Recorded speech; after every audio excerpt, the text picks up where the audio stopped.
Hello my फाड़ू family, क्या हाल है? दमादम मस्त कलंदर। तो आज अपन देखेंगे ट्रिग्नोमेट्री की टेबल। हिंदी में इसे बोलते हैं सारणी।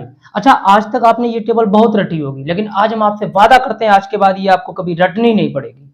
अच्छा, हमारा इस टेबल से बहुत लगाव है। रीजन पता क्या है? क्योंकि मटरुआ ससुरा हमको इस टेबल पर बहुत धुला है। तब हमने ली एक प्रचंड प्रतिज्ञा। हम तो धुले गए, लेकिन अब कोई बच्चा और नहीं धुला जाएगा। चलो तो शुरू करते हैं। ये रही 0 डिग्री की लाइन, ये रही 30 डिग्री की लाइन, और ये 45 की, और ये 60 डिग्री की, और ये रही 90 डिग्री की लाइन। देखो, अपन इसको सॉल्व करेंगे ट्रिक से। ट्रिक क्या है? देखो, सबसे पहले क्या करना है, यहाँ पर 0 बना दो, यहाँ पर 1, यहाँ पर 2, यहाँ पर 3 और यहाँ पर 4। अब क्या कर देना, सब में अपॉन लगा दो। ये लग गया अपॉन, ये रहा अपॉन। ठीक है। अब क्या करना है, सबके नीचे 4 बना दो। सबके नीचे ये रहा 4, ये रहा 4, ये 4 रहा, ये 4 और ये। अब क्या करना है, पूरे पे रूट लगा दो। सबके ऊपर क्या लगा दो, रूट। ये लग गया रूट। ये यहां पर भी लगा दो रूट। अब देखो, अब वैल्यू निकालते हैं। साइन 0 डिग्री की वैल्यू कितनी होगी? देखो, यहाँ पर अगर हम सॉल्व करेंगे तो 0/4 लिखा है। 0 के साथ कुछ भी करो, आंसर क्या आता है? 0। तो साइन 0 डिग्री की वैल्यू क्या हो जाएगी? 0। अब एक बात बताओ, 1 का स्क्वायर रूट क्या होता है? 1 ही होता है। ठीक है, तो 1 को कॉपी कर दो। ये लो, 1 लिख दिया हमने। अपॉन में ये देखो क्या है, 4 है ना। 4 का स्क्वायर रूट क्या होता है? 2 होता है। तो यहाँ पर इसके नीचे लिख दो 2। 4 आराम से रूट से बाहर निकल आया। कैसे निकल आया? देखो क्या है, 4 को हम लोग ऐसे भी तो लिख सकते हैं ना, 2 × 2। ठीक है ना, ऐसे लिख सकते हैं ना। अब दो 2 मिलके एक 2 बाहर आ जाएगा। वही तो यहाँ पर लिखा है अपॉन में।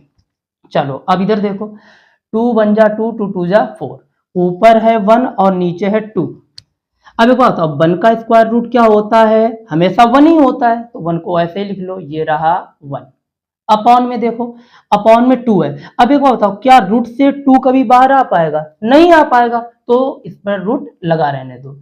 ये लो, √2 हो गया। साइन 45 डिग्री की वैल्यू कितनी होती है? 1/√2।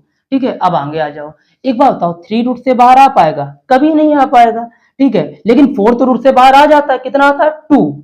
तो यहाँ पर लिख दो, ये रहा √3 और अपॉन में 2। तो साइन 60 डिग्री की वैल्यू √3/2। समझ में आ रही है ना कहानी? चलो अब देखो, 4 से 4 कट गया, आंसर क्या आया? 1। अब एक बात बताओ, 1 का स्क्वायर रूट क्या होता है? 1 होता है। तो यहाँ पे लिख दो 1। अब आ जाते कॉस थीटा में। कॉस थीटा की वैल्यू कैसे निकाल लेंगे? कुछ नहीं करना है, बस साइन थीटा की वैल्यू को रिवर्स कर दो। क्या करना है? साइन थीटा की सारी वैल्यू को रिवर्स कर दो, तो कॉस थीटा निकल जाएगा। चलो कैसे? सबसे पहले देखो, यहाँ पर 1 है, तो यहाँ पर लिख दो 1। अब क्या? √3/2, √3/2 और 45 यानी कि 1/√2।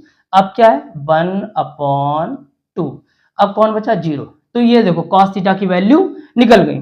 बस अपनी एक जुगाड़ लगाई, जुगाड़ से काम चल रहा है। ठीक है, चलो अब आ जाओ 10। 10 के लिए स्पेशल चीज है, टेन थीटा इक्वल होता है sine theta upon cos theta. तो ये फॉर्मूला लगा देंगे, टेन थीटा हमारा पूरा निकल आएगा। देखो, 0 डिग्री की वैल्यू कितनी होती है? यहां पर आओ, हमने लिखा 0 डिग्री। अब इसका फॉर्मूला क्या है? साइन थीटा, थीटा की जगह पे 0, कॉस 0। ठीक है, अब साइन 0 की वैल्यू क्या होती है? 0। कॉस 0 की वैल्यू क्या है? 1। अब एक बात बताओ, 0 के साथ कुछ भी करो, आंसर क्या आएगा? 0 ही आएगा ना। यानी कि यहाँ पे क्या लिख दो? 0। ठीक है, अब देखो, अब हमको क्या चाहिए? 30 डिग्री की वैल्यू। तो यहाँ पे कुछ नहीं करना है, 30 ले आओ। यहाँ पे देख लो, 30 डिग्री तो कितना हो जाएगा? Sign 30/cos 30।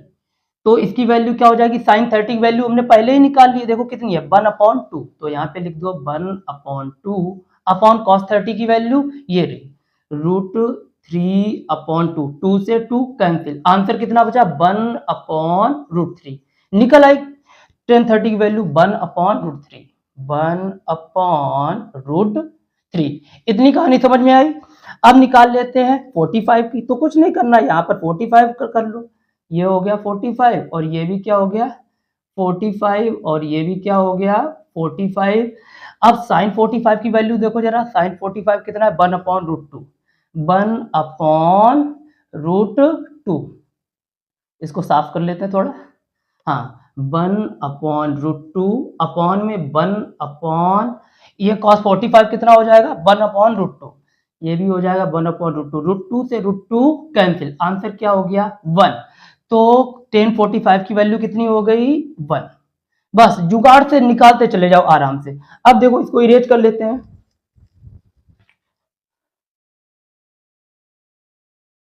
चलो अब देखो अब कितना है tan 60 डिग्री, तो यहां पर आ जाओ, यहाँ पे 60 लिख लो, कितना हो जाएगा sin 60 upon cos 60 equal sin 60 की वैल्यू बोलो कितनी है √3/2 अपॉन cos 60 की वैल्यू 1/2, 1/2, 2 से 2 कैंसिल, आंसर कितना बचा √3। तो हो गई ये वैल्यू cos 60 tan 60 डिग्री की √3। चलो अब बात कर लेते हैं 90 डिग्री की, इधर देखो इसको कर लेते हैं इरेज। चलो देखो सबसे पहले यहाँ पे कितना आ जाएगा 90 और यहाँ पर कितना हो जाएगा sin 90 और नीचे क्या हो जाएगा cos 90 डिग्री इक्वल sin 90 की वैल्यू देखो कितनी है 1, ये रही 1, cos 90 की वैल्यू 0। अब देखो अपॉन में जब 0 आता है तो आंसर क्या होता है नॉट डिफाइंड यानी कि इनफाइनाइट, ठीक है, तो इसका आंसर क्या हो जाएगा इनफाइनाइट, यह है इनफाइनाइट का सिंबल, ठीक है। जब भी अपॉन में 0 आएगा तो आंसर क्या हो जाएगा नॉट डिफाइंड यानी कि इनफाइनाइट, तो यहां पर लिख दो इनफाइनाइट, ठीक है। चलो अब देखो, हाँ अब हम कॉट कैसे निकालेंगे, पुराना फंडा अपना क्या करना है, टेन को रिवर्स कर दो, क्या कर दो टेन की सारी वैल्यू को रिवर्स कर दो, कॉट निकल जाएगा, ठीक है। चलो कर देते हैं, ये हो गया कॉट 0 डिग्री की वैल्यू, अब क्या है √3 है तो यहाँ पर √3 लिख दो, और फिर क्या है 1 है, फिर क्या है 1/√3 और फिर क्या है 0, ये लो कॉट निपट गया, ठीक है। अब देखो सेक, सेक के लिए हमने फॉर्मूला लिख रखा है sec theta equal 1/cos theta, देखो अब इसको इरेज कर लेते हैं,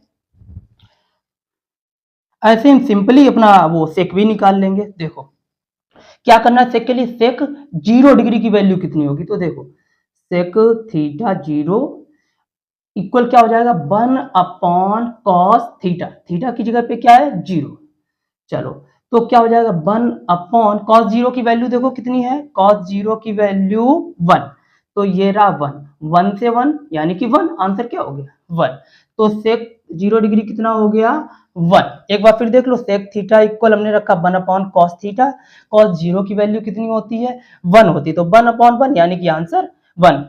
अब देख लेते हैं सेक 30, तो सेक 30 की कितनी हो जाएगी, तो यहाँ पर पुट कर दो बस निकल आएगी सेक 30 यानी कि 1/cos 30 की वैल्यू देखो cos 30 √3/2, √3/2। अब देखो कोई चीज 1 में जब भी लिखी हो तो उसका रेसिप्रोकल कर दो, रेसिप्रोकल यानी कि उल्टा कर दो, तो आंसर देखो क्या बन जाएगा, ये ऊपर जाएगा तो उल्टा हो जाएगा यानी कि 2/√3, ये यहाँ पर पुट कर दो निकल आई वैल्यू 2/√3, ठीक है। अब देख लेते हैं सेक 45, तो यहाँ पर पुट कर दो 45, ये रहा 45 और ये रहा 45। अब cos 45 की वैल्यू हम पहले निकाल चुके, कितनी है 1/√2 यानी कि 1/√2। अब क्या हो जाएगा फिर से रेसिप्रोकल कर दो, जब रेसिप्रोकल करोगे क्या हो जाएगा आंसर हो जाएगा हमारा √2, ठीक है, तो √2 यहाँ पर पुट कर दो। चलो अब देखते हैं सेक 60 डिग्री, 60 डिग्री की देख लो भाई, 60 यहां पर भी पुट कर दो 60। अब cos 60 की वैल्यू यहां पर देख लो कितनी है cos 60 की 1/2 यानी कि कितना हो जाएगा 1/2। इसका जब तुम रेसिप्रोकल करोगे तो आंसर क्या आ जाएगा केवल 2 आ जाएगा, आ जाएगा कि नहीं आ जाएगा, तो 2 हमारा हो गया आंसर। एक बार चेक कर लो सेक 60 1/60 और cos 60 की वैल्यू कितनी है 1/2, तो हमने 1/2 लिखा और रेसिप्रोकल कर दिया, ठीक है, रेसिप्रोकल यानी कि उल्टा कर दिया, तो कितना हो गया 2 ऊपर पहुंच गया।